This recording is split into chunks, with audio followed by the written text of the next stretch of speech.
नमस्कार साथियों, मैं डॉक्टर मुकेश गर्ग। जरा सोचिए में आपका स्वागत है। आज के इस वीडियो में मैं महाराष्ट्र के ताज़ा राजनीतिक हालातों पर अपनी बात रखना चाहूँगा।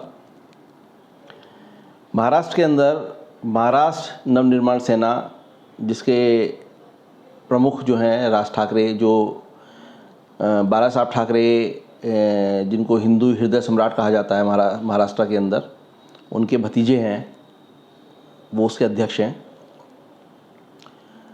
और शिवसेना, जो कि बाला साहब ठाकरे की एक महत्वाकांक्षी राजनीतिक पार्टी थी, जिसके अध्यक्ष आज की डेट में उनके पुत्र उद्धव ठाकरे जी हैं, और वो इस समय वहाँ की महाविकास अघाड़ी सरकार के मुख्यमंत्री भी हैं। मुख्यमंत्री उद्धव ठाकरे जी ने बाला साहब ठाकरे के जो शिवसेना के सिद्धांत थे उनसे समझौता किया और एनसीपी और कांग्रेस के साथ मिलकर सरकार बनाई। इतना ही नहीं, उन्होंने कांग्रेस और एनसीपी सरकार की जो उनकी साझेदार हैं सरकार के अंदर, उन पार्टियों के हितों को देखते हुए अपने हिंदुत्व की धार को वहाँ पे कमज़ोर कर डाला। और काफ़ी कुछ एजेंडा उनका जो है वो उसी तरीके से जैसे बाला साहब ठाकरे की शिवसेना बनाने से पहले चलता था, उस पर चलना शुरू हो गया है। और राज ठाकरे जी ने सही मौका देखकर, सही समय देखकर अपनी उस पार्टी जो उन्होंने जब से बनाई थी और वो लगातार हाशिए पर चल रही थी, को एक मौका तलाशते हुए अब दोबारा खड़ा करने का काम किया है।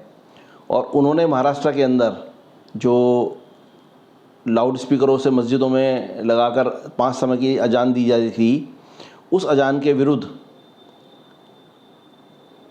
उन्हीं 5 समय में लाउड स्पीकर लगाकर हनुमान चालीसा का पाठ करने का जो है ऐलान किया। और आज हनुमान जयंती के दिन वो कार्यक्रम उन्होंने प्रारंभ भी कर दिया है, जिसकी शुरुआत आज स्वयं राज ठाकरे ने पुणे में जाकर की है। अब यदि हम इसका वास्तविक और कानूनी रूप देखें तो किसी भी धार्मिक स्थल से लाउड स्पीकर लगाकर, चाहे अजान देने का काम हो, चाहे वो मंदिर से गाने बजाने का काम हो या मंदिर से भजन बजाने का काम हो, उसको काफ़ी समय पहले भारत की सुप्रीम कोर्ट ने ही बैन किया हुआ था। और उत्तर प्रदेश जैसे राज्य में, बड़े राज्य में जहाँ मुस्लिम बाहुल्यता काफ़ी ज़्यादा है, वहाँ भी किसी भी मस्जिद से या किसी भी धार्मिक स्थल से, चाहे हिंदुओं का धार्मिक स्थल हो, चाहे वो गुरुद्वारे का हो या अन्य कोई भी धार्मिक स्थल हो, लाउड स्पीकर लगाकर कोई भी कार्यक्रम नहीं किया जाता है। और यदि कोई कार्यक्रम किया भी जाता है तो उसकी बाकायदा उस ताल्लुक के जो एसडीएम या तहसीलदार होते हैं उनसे परमिशन लेके किया जाता है। फिर सिर्फ महाराष्ट्र में ही ऐसा क्यों हो रहा था कि वहाँ पे 5 समय अजान लाउड स्पीकर से दी जा रही थी? तो राज ठाकरे ने इसको अपना एक मुद्दा बनाया और शिवसेना की कमज़ोर होती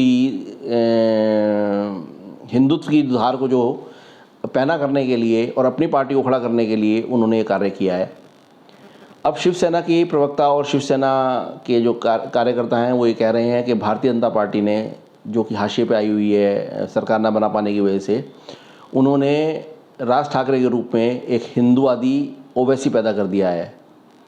हो सकता है उनकी अपनी सोच हो ये, लेकिन ये कुल मिलाकर आने वाले समय में भारतीय जनता पार्टी और महाराष्ट्र नवनिर्माण सेना, जिसके प्रमुख राज ठाकरे हैं, का कोई भी अलायंस हो सकता है और हो सकता है अगला चुनाव ये दोनों मिलकर साथ लड़ें। ज़रा सोचिए।